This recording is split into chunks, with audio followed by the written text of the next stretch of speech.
नमस्कार प्यारे बच्चों। आज हम करेंगे कक्षा 5 की हिंदी की रिमझिम पुस्तिका का पाठ 4 नन्हा फनकार। नन्हा का अर्थ होता है छोटा। जो नन्हा शब्द है वो छोटे बच्चे के लिए प्रयोग किया जाता है और फनकार का अर्थ है कलाकार, यानी छोटा कलाकार। आइए पाठ शुरू करते हैं। वह लड़का एक चौकोर, चौकोर का अर्थ होता है चार कोने वाला या वर्गाकार, लाल पत्थर के पास बैठ गया। उसने जल्दी जल्दी कोई प्रार्थना बुदबुदाई, यानी मन ही मन कोई प्रार्थना गुनगुनाई और छेनी हथौड़ा उठाकर अपने काम में जुट गया, यानी अपने काम में लग गया। तो आपको बच्चों यहाँ एक चित्र दिखाई दे रहा है बच्चे का। जो इसके नीचे वाले हाथ में इसने ले रखा है वो है छेनी, और जो इधर है इस वाले ऊपर वाले हाथ में ये है हथौड़ा। ठीक है, तो छेनी हथौड़ा उठाकर वो अपने काम में लग गया। कुछ दिन पहले ही उसने इस पत्थर पर घंटियों की कतारें, कतारें होता है लाइनें, और कड़ियां, कड़ियां का अर्थ होता है, कड़ियां होती हैं जिस पर घंटियां बनाई जाती हैं उनको बोलते हैं कड़ियां। उकेरना, उकेरना होता है बनाना, शुरू किया था। लड़के ने एक अधबनी अधूरी घंटी पर छेनी की नोक टिकाई, अधबनी होता है आधी बनी हुई, और सावधानी पूर्वक यानी ध्यान से हथौड़े से घंटी पर नक्काशी, नक्काशी यानी उकेरना करने में जुट गया, यानी उकेरने में जुट गया। हथौड़े के वार से पत्थर पर जो कटाव उभरता उससे पत्थर की किरचे यानी किरचे होती है पत्थर के छोटे छोटे टुकड़े। छितरा का अर्थ होता है बिखरना, फैलना, छितरा जाती और वह आंखें सिकोड़ लेता। साथ साथ धीमी आवाज में वह कुछ गुनगुनाने भी लगता। उसके चारों ओर दूसरे संग तराश भी अपने अपने काम में डूबे हुए थे, यानी जो उसके साथी कारीगर थे वो भी अपने काम में मगन थे। केशव 10 साल का था और अभी अपना काम सीख ही रहा था। पिता के एक बार करके दिखा देने पर वह सीधी लकीरों वाले और घुमावदार डिजाइन उकेर सकता था यानी बना सकता था। अब तक उसने नक्काशी का जो भी काम किया था उनमें से इन घंटियों को बनाना ही सबसे ज्यादा मुश्किल था।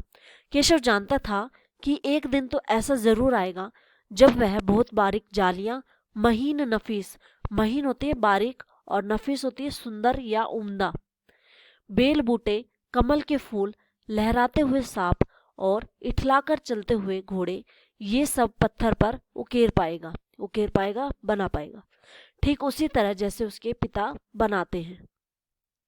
कई साल पहले जब वह पैदा भी नहीं हुआ था उसके माता पिता गुजरात से आगरा आकर बस गए थे।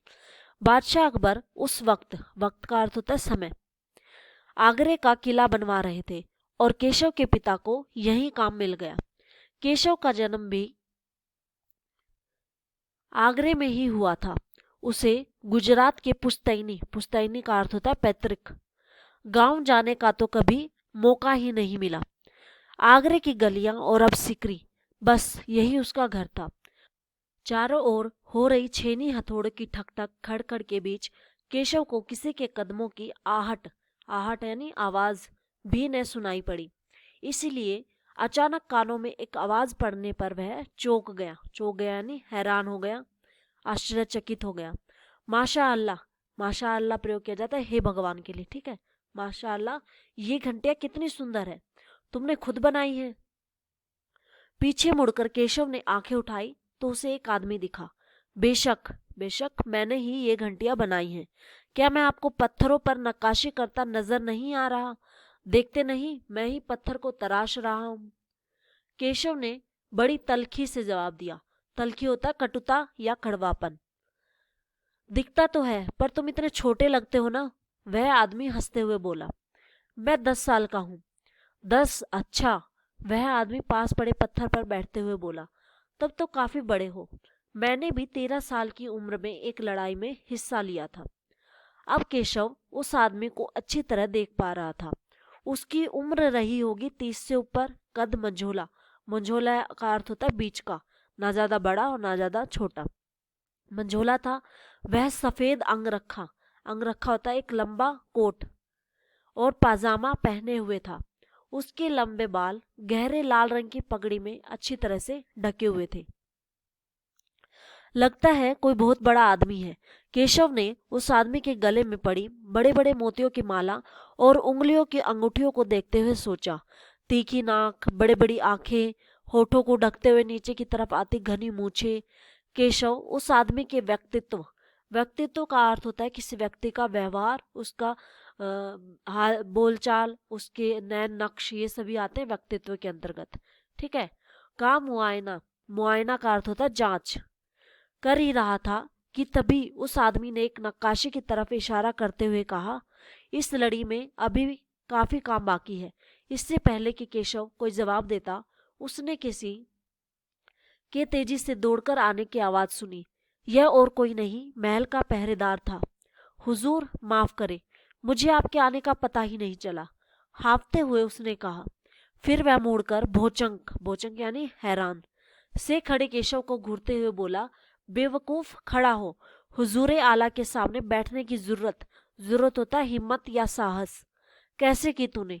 झुककर सलाम करी ने। अब केशव का माथा ठनका, उसे कुछ कुछ समझ आ रहा था। बदहवासी, बदहवासी होता है बेहोशी की हालत में छेनी हाथ से छूटकर नीचे गिरी और वह जल्दी से उठकर खड़ा हो गया। अरे कहीं ये बादशाह अकबर तो नहीं? यह ख्याल आते ही उसने झुककर सलाम किया और खरगोश की सी कातर नजरों से अकबर को देखने लगा।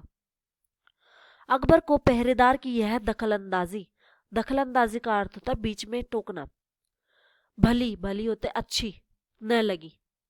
उन्होंने खींचकर पहरेदार को वहां से जाने का इशारा करते हुए कहा, ठीक है सिपाही, कुछ देर के लिए हमें अकेला छोड़ दो। पहरेदार तो चला गया, मगर केशव असमंजस में था। असमंजस यानी दुविधा में था कि उसे क्या करना चाहिए, वापस अपना नक्काशी का काम शुरू करे या बादशाह के हुक्म, हुक्म होता है आदेश, के इंतजार में खड़ा रहे। दिल तो उसका अभी भी धक धक कर रहा था, हाँ, पर अब वह डरा हुआ नहीं था, क्योंकि अकबर प्यार से उसे देखते हुए मुस्कुरा रहे थे। मुस्कुरा यानी हंस रहे थे। तुम्हारा नाम क्या है? अकबर ने नरम आवाज में पूछा। केशव, उसने नपातुला जवाब दिया, यानी अपने नाम के अतिरिक्त उसने कुछ नहीं कहा, केवल अपना नाम बताया। केशव, क्या तुम मुझे नक्काशी करना सिखाओगे? उलझन में पड़े केशव ने तुरंत सिर हिला दिया। तब तो तुम्हें मेरे लिए हथौड़े और छेनी का भी इंतजाम करना होगा। केशव फुर्ती से, तेजी से अपने पिता के पास भागा गया और उनका छेनी हथौड़ा उठाकर उल्टे पांव लौट आया। यानी जैसे ही वो गया था, जल्दी से छेनी हथौड़ा उठाया और वापस लौट आया। दोस्ताना अंदाज में अकबर केशव के पास जमीन पर बैठ गए और पास में पड़े पत्थर को खींचते हुए बोले, ठीक है, अब बताओ कि मुझे क्या करना है। केशव ने संदेह भरी यानी शक भरी नजरों से अकबर की ओर देखा। हुजूर, क्या आप यह सब करेंगे? क्यों नहीं, मुझे तो विश्वास है कि मैं सीख ही लूंगा। नहीं नहीं, मेरा मतलब ये नहीं था। केशव सकपका गया यानी हड़बड़ा गया। दरअसल मैं कहना चाहता था कि आप इतने बड़े बादशाह हैं, ये ठीक नहीं लगता। उसने कुछ अनमने भाव से कहा, अनमने यानी बेमन से। अकबर हंसकर बोले, अच्छा, लेकिन पिछले हफ्ते तो मैंने मिट्टी से भरी डलिया, डलिया होती है टोकरी, ढोने में किसी की मदद की थी। क्या यह काम उससे भी ज्यादा मुश्किल है? केशव अभी भी असमंजस की स्थिति में था, यानी अभी भी दुविधा में था। वह अकबर के पास बैठ गया और उन्हें छेनी पकड़ने का सही तरीका सिखाने लगा। फिर जैसे कि केशव के पिता ने उसे सिखाया था, उसने कोयले के टुकड़े से पत्थर पर लकीरें खींचकर एक आसान सा नमूना बनाया और गंभीरता से कहा, देखिए, सिर्फ इन्हीं लकीरों को बहुत ध्यान से तराशना है। अकबर ने पत्थर पर छेनी रखी और जोर से हथौड़े से वार किया, जिससे कटाव ज्यादा गहरा हो गया। अरे अरे, नहीं नहीं, केशव ने तुरंत गलती पकड़ी। हथौड़े को आहिस्ता, आहिस्ता होता है आराम से मारना है, ऐसे उसने करके दिखाया।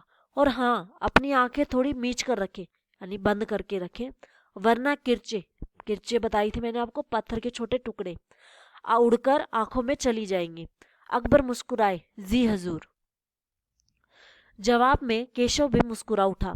वह लगभग भूल ही गया था कि उसकी बगल में बैठा यह व्यक्ति हिंदुस्तान का बादशाह है। एक अनाड़ी से वयस्क पर अपने काम की धाक जमाने में उसे मजा आ रहा था, यानी अपने से बड़े व्यक्ति से उसे काम कराने में और उसकी गलतियों को सुधारने में उसे मजा आ रहा था। वह बड़े ध्यान से देख रहा था कि अकबर किस तरह लकीरों को उकेर रहे यानी बना रहे हैं।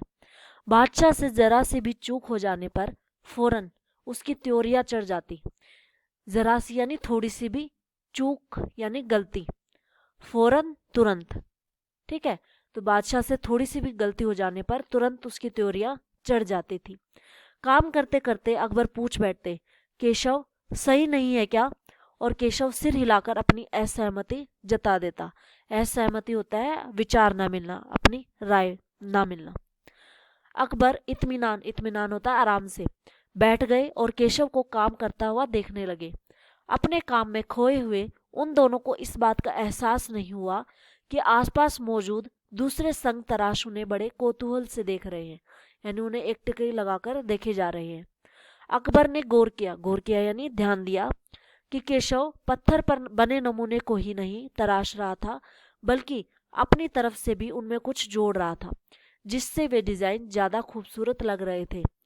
लड़के के काम करने के अंदाज यानी तरीके को देखकर अकबर ने धीमे से कहा, धीमे से यानी धीरे से कहा, केशव देखना एक दिन तुम बड़े फनकार बनोगे। फनकार यानी कलाकार बनोगे। हो सकता है कि एक दिन तुम मेरे कारखाने में काम करो। कारखाना? कैसा कारखाना? बस एक बार ये महल तैयार हो जाए और लोग आगरा से आकर यहाँ रहने लगे, तब मैं कारखाने बनवाऊंगा। इन कारखानों में मेरी सल्तनत, सल्तनत का अर्थ होता है राज्य, के सबसे बढ़िया फनकार और शिल्पकार काम करेंगे। चित्र बनाने वाले कलाकार, गलीचों के बुनकर, संगतराश, पत्थर और लकड़ी पर नक्काशी करने वाले शिल्पकार सभी वहां काम करेंगे। केशव का चेहरा चमक उठा। वह मुस्कुराते हुए बोला, मैं वहां जरूर काम करना चाहूंगा। अकबर उठ खड़े हुए, जाते हुए बड़े प्यार से केशव का कंधा थपथपाया और कहा, अच्छा बेटा, अपना काम जारी रखो। हुजूर, क्या आप दोबारा आएंगे? केशव ने बड़ी उत्सुकता से पूछा। उत्सुकता यानी बड़े उत्साह के साथ पूछा। मैं जरूर आऊंगा केशव। फिर तो पूरे दिन संग तराशों के बीच केशव की धूम मची रही। वह बार बार बादशाह से हुई अपनी मुलाकात सबको सुनाता रहा। रात हो चली थी। केशव बहुत थका हुआ था, पर आंखों में नींद कहा। वह धीरे से अपने पिता के बिस्तर में घुस गया। पिता ने मुस्कुराकर कहा, तुम तो अभी से इतने प्रसिद्ध हो गए हो। प्रसिद्ध यानी मशहूर हो गए हो। बादशाह सलामत ने कहा है कि एक दिन मैं बहुत बड़ा कलाकार बनूंगा। अपने सिर को पिता की बाहों के सहारे टिकाकर केशव धीरे से बोला, हमारे बादशाह बहुत ही नेक इंसान है। नेक इंसान है यानी अच्छे इंसान है। बिल्कुल सही, पिता ने कहा। कुछ सोचकर केशव ने पूछा, बाबा एक बात बताओ, बादशाह के पास आगरा में एक से बढ़कर एक खूबसूरत महल है, फिर वे सीकरी में यह शहर क्यों बनवा रहे हैं? पिता ने कुछ याद करते हुए बताना शुरू किया, हाँ बेटा, बादशाह का आगरा बहुत सुंदर शहर है, पर सीकरी में नया शहर बनवाने का भी एक खास कारण है। मैंने सुना है कि जब बादशाह अकबर की कोई संतान नहीं थी, इस वजह से वे हर वक्त यानी हर समय परेशान रहते थे। वे बहुत से साधु संतों और फकीरों के पास गए। भटकते भटकते बादशाह ख्वाजा सलीम चिश्ती के पास सिकरी आए। उन्होंने ही बादशाह को बताया कि उनके एक नहीं तीन तीन संतानें होंगी, शाहजादा, सलीम, मुराद और दनियाल। केशव ने चहकते हुए कहा, बिल्कुल सही। तब बादशाह ने ख्वाजा सलीम चिश्ती के सम्मान में सीकरी में नगर बसाने का फैसला किया था। केशव ने कहा, अच्छा, अब समझा, इसीलिए बादशाह अकबर ने अपने बेटे का नाम सलीम रखा है। हाँ, और इसी कारण हम यहाँ एक नए शहर के लिए पत्थरों को तराश रहे हैं। केशव उन्नीदी आवाज में बोला। उन्नीदी यानी नींद भरी आवाज में। पिता ने देखा कि उनका लाडला बेटा सो गया है। तो हमारा पाठ यहाँ पूरा हो गया है। इस पाठ को अच्छे से पढ़िएगा, और मैंने इसके शब्दार्थ पहले वाली वीडियो में करा रखे हैं, तो आप उसे भी देख लीजिएगा। धन्यवाद।